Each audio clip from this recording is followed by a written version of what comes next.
O sea, pues como el mi señora, perraca, menestra hori, hormona, gora, bera.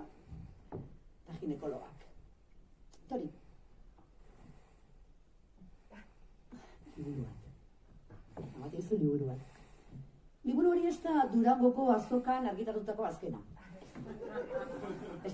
Ez da 50 sombras de Grey. Ez da novela erotiko bat.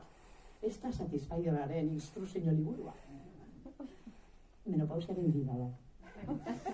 Más maja. ¡Qué maja, ginekologa! Es majísima. Super maja. Zukatzen duzu liburu hori eta motatzu bajoi bat.